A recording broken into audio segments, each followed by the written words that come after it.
It's already hard to accept that my father-in-law passed away, but what my husband Bob said next left me completely shocked. Let's get divorced now that I've got the inheritance. I don't need you to be my ATM anymore. For a moment, I couldn't believe what Bob was saying. What do you mean? I asked.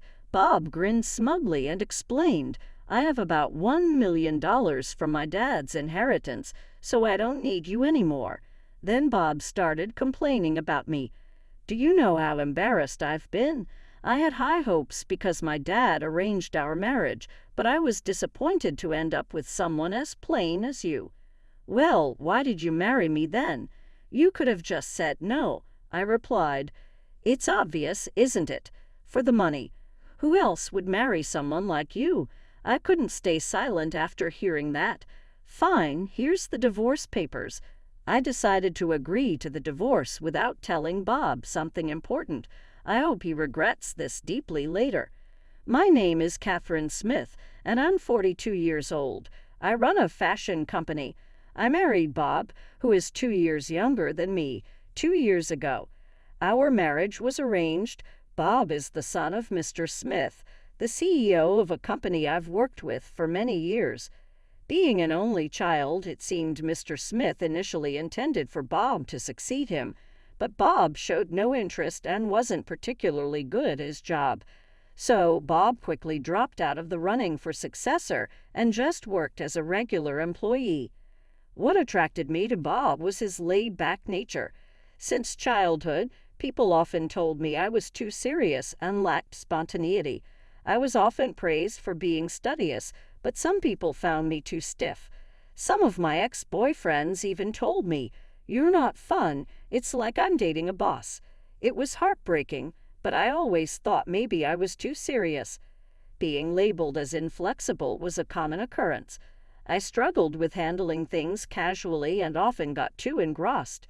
To me, Bob seemed like he was from a completely different world. "Oh, the place is closed today," Bob said during our first date. He had recommended a restaurant, but it was closed when we got there. Now I would have been flustered by such an unexpected situation, but not Bob. "Let's just go to that diner over there," he said, effortlessly changing plans. For someone as rigid as me, his response was a revelation. I thought by being with him, I could also become adaptable. That's why I decided to marry him. Many people were against our marriage. Some even suggested I could find someone better. Even Mr. Smith, my father-in-law, wasn't very enthusiastic. "Are you sure you want to take on my son? It feels like I'm burdening you with him," he asked. Back then, I felt no one really understood Bob's worth, but maybe they were right. Soon after we got married, Bob quit his job without consulting anyone. He just stopped going to work. When both I and Mr. Smith asked him why, Bob casually said, "Why do I need to work if you're making money for both of us?" My father-in-law and I were so taken aback that we didn't know what to say. Why would he rely solely on me for income? I tried to convince Bob many times with the help of my father-in-law, but Bob's way of thinking never changed. "Even if I work, I can't earn as much as Catherine does," he'd say. Right after we got married, Bob boldly declared he'd be a freeloader, and I was tempted to divorce him then and there. If he was a young man in his 20s, maybe I would have found it cute, but this attitude was coming from a man nearing 40. Eventually, we reluctantly agreed that he would take care of the household chores. Bob's parents had divorced a few years earlier. Apparently, before the divorce, Bob's mother wasn't very good at housework. "She couldn't do anything, so I never learned from her," Bob said. It seemed like Bob was making excuses, blaming his mother for his lack of domestic skills. True to his word, initially, Bob was clueless about housework, but with consistent praise and guidance, he managed to handle basic tasks. However, that doesn't mean he became exceptionally good at it. Still, he seemed quite pleased with himself. "Thanks to me taking care of the house, Catherine can work. You should be grateful," Bob would say confidently, which often bothered me, but I didn't think it was worth arguing over. "Yes, Bob, I really appreciate your help," I'd reply, forcing a smile. There were moments when I felt annoyed, but overall, I think we managed to get along quite well. About a year into our marriage, something significant happened. My father-in-law adopted a child, a 9-year-old boy named Jack. Jack seemed like an ordinary boy, but my father-in-law isn't someone who makes decisions without reason. So why did he suddenly adopt Jack? One day, when we were alone, I asked him. He replied, "Promise you won't tell anyone," and then explained. It turns out Jack was the child of an employee my father-in-law was fond of. They had a close relationship, but tragically, Jack's parents died in an accident. They had eloped, and Jack didn't have any close relatives to rely on. Otherwise, he would have ended up in foster care. While my father-in-law wasn't sure if Jack would be happy with us, he decided to adopt him, hoping it would be for the best. "I see. That's very kind of you," I said. "Although Bob and I didn't have children, we had quite a bit of freedom. Please rely on me if you need anything," I offered. My father-in-law smiled warmly upon hearing that. Thankfully, afterward, he did rely on me from time to time, just as I had offered, on nights when he couldn't make it back from work or had pressing commitments. I took care of Jack at first. He was a bit hesitant, but he quickly warmed up to me. He's either very friendly or trying hard to fit in. Thinking about it made me feel somewhat emotional. Bob, on the other hand, wasn't happy about the situation. It seemed he wasn't welcoming toward Jack. I could understand his mixed feelings, knowing his father took in a stranger. But when I tried talking to Bob, it turned out he had a completely different concern. Adopting him? What's he thinking? This is going to cut into my inheritance. I was hoping to get everything, he said.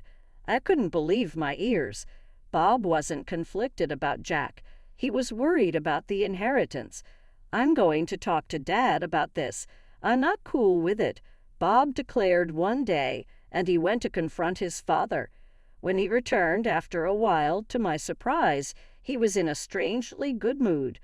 I cautiously asked a smiling Bob, "How did it go?" He replied, "Oh, it's all good. My share isn't changing." "Huh? What do you mean?" I asked. I always thought that even if someone is adopted, they still get the same stuff from family when someone dies. "What's happening?" Noticing I didn't understand, Bob explained proudly, "Dad's making Jack give up his right to get stuff when he's gone.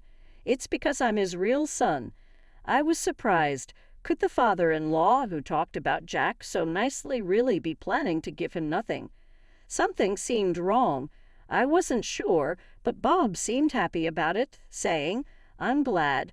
Well, if my father-in-law says so, there must be a reason. Anyway, he's still young. We won't deal with his stuff for a long time. Maybe I'll divorce Bob before then. Who knows?" I was thinking about this casually, but things changed quickly. A year later, my father-in-law had an accident and didn't come back. I didn't expect to lose him so soon. I knew him longer than I knew Bob. He was a good man, both in his job and at home. Hearing the news was sad. I couldn't stop crying, feeling a deep sense of loss. My eyes were swollen and my head hurt, but I made myself get ready for the funeral. Bob was supposed to be the one mourning the most, but he seemed distant. He wasn't really feeling it. His dad had died suddenly, I thought. Maybe he was so shocked he couldn't believe it was happening. So I took charge to organize everything for my father-in-law's farewell. Since Bob seemed distant during the funeral, I held back my tears as best I could. But the hardest part was seeing Jack cry. Bob, on the other hand, didn't shed a tear. I found it strange. Instead of being sad, he seemed fidgety or even happy. Later, I figured out why. "Bob, something seems off with you. Aren't you sad about your dad?" I wanted to express my worry about his lack of tears, but his response surprised me. "Oh, I'm definitely sad, but I'm also kind of excited," he said with a chuckle. "Oops, I guess I let that slip, huh?" "Come on, Catherine, Dad was the CEO, right?" He must have left a lot of money. How much do you think he left behind?" I thought Bob was just lost in thought, but from before the funeral until now, he hadn't shown any grief for his father. He was smiling, thinking about the money he'd inherit. "What's gotten into you?" I exclaimed. "Well, think about it. We're divorced and my mom isn't getting any of it, and his only real child, Jack, being adopted, won't get any inheritance, so it's all mine. You think I can't be happy about that?" Bob had a smirk like he was about to burst into laughter any second. Seeing him like that made me want to slap him. That's how happy he looked. He was genuinely delighted deep down that my father-in-law had passed away. "I can't believe it. Say whatever you want," I said, feeling like leaving right away. But before that, I had to talk to Bob about Jack. Since my father-in-law was gone, I asked Bob to let Jack stay with us for a while. If not, Jack might end up in foster care. "I want to raise him myself. Are you okay with taking him in?" Surprisingly, Bob agreed. "Sure, Catherine. What you do has nothing to do with me anymore." He smiled, then handed me a piece of paper. It was green, a divorce paper. "What's this?" I asked, confused. "Let's get a divorce now that I've got the inheritance. I don't need my personal ATM anymore," Bob said coldly. For a moment, I couldn't grasp what Bob meant. Did he just call me an ATM and say I'm not needed anymore? "What do you mean?" I asked. Bob smirked proudly and told me I got around $1 million for my dad's inheritance, so I don't need you anymore. With this much, I don't have to work, I don't have to please you, and I don't have to bother with chores. Isn't it great?" Bob exaggerated his excitement with big gestures. I was deeply shocked by Bob's behavior.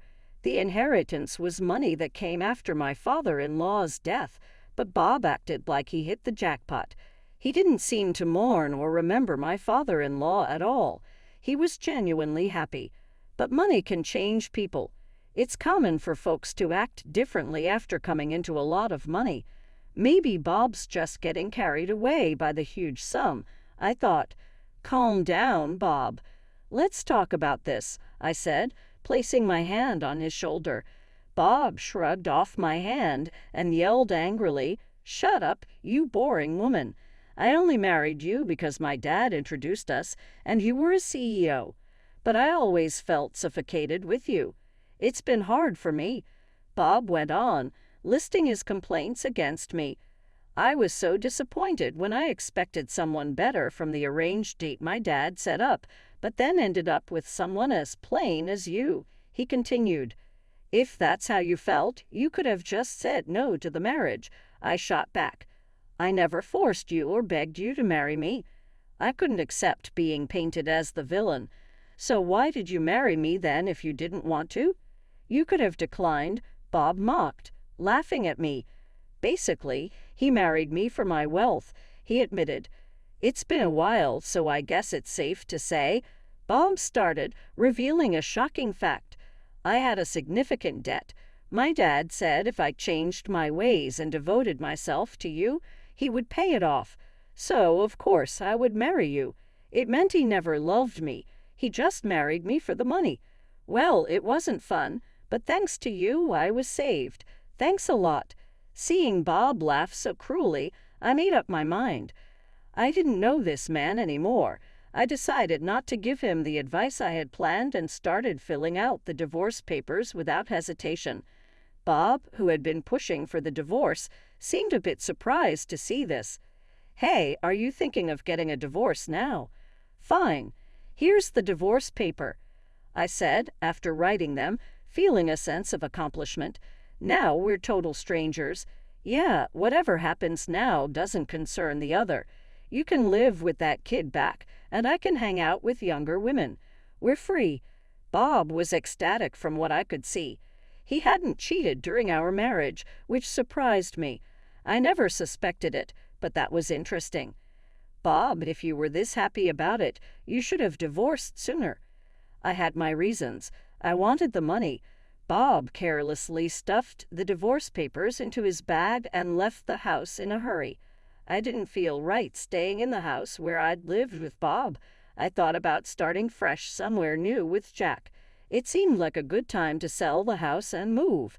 I wanted to live close to my parents' place. I think it would help both Jack and me. Jack would have to change schools, but he said, "That's okay. It's a bit sad, but now we can look for a new place without any reservations." Finding a new place was a bit tricky, but after thinking it over, I made a decision. What mattered most were the short distance to my parents' place and the great location. It's expensive, but considering Jack, I believe it's the best option out there. Jack came along to see the property, and his eyes sparkled at the sight of the luxurious house. It's spacious and beautifully decorated, with lots of storage space, which was important to me. Surprisingly, it even has a pool. I didn't really need one, but seeing Jack so excited made it worth it. "Wow, this is amazing," Jack exclaimed. It didn't really matter where I lived, but seeing him happy was what counted the most. And so we moved in. It took some time for both Jack and me to get used to it, but eventually our new house became a comforting place for us. Around that time, I got a call from Bob. He sounded desperate and said he wanted to meet and apologize immediately. I had a feeling why he suddenly wanted to talk. I could have ignored him, but since he was so insistent, I decided to meet him. I left Jack with my mother and headed to the diner we agreed upon. Bob was already there, sitting in a corner booth, looking pale and about to cry. "Catherine," he called out as I approached. I gave Bob a cold look as he stood up. "What do you want, Bob? We're supposed to be strangers now." "Don't say that. The truth is, my dad had debts." "Damn, I never thought." "Hey, wait, did you get $1 million from your inheritance? Just use that to pay off your debts," I said, cutting him off. "No, the debts are more than what I inherited," Bob explained. He had more debt than the money he got. Bob inherited both money and debts from someone I didn't know. I'd have to pay off the debts too. Bob looked defeated. "Catherine, you must have some savings. We used to be married. Please help me," he begged with a flattering smile. But did Bob forget what he said before? "After all the times you made me feel small, even calling me an ATM, why would I want to help you now?" It was bold of him to ask for help. He said he wanted to say sorry over the phone, but he hadn't yet. "You really regret marrying me, huh? After everything you said, now you want help? Well, back then I never thought I'd be in this situation." Bob tried to explain his sudden need for help, but it half surprised me. Maybe he thought he wouldn't need my money, but now he's asking for it. "Sorry, I can't help you. I don't have the money." "What do you mean? I heard your business is doing great," Bob argued. "That's not true." I wish he'd stop blaming me for his mistakes. I'm not lying. I just don't have money to lend. Not every bank lends to everyone, right? Why would I lend if I don't expect it back? Bob looked guilty for a moment, remembering how harsh he'd been to me, but he didn't apologize. He was too proud. "Why are you being so cold? Do you care about me? Oh, did you forget what you said when we divorced? We're strangers now, nothing to do with each other. Weren't those your words?" I couldn't understand how he could act like he was the victim, how he could ignore everything he said before. "I might have said that, but I didn't mean it. I never thought things would end up like this," Bob said sadly, leaning on the table.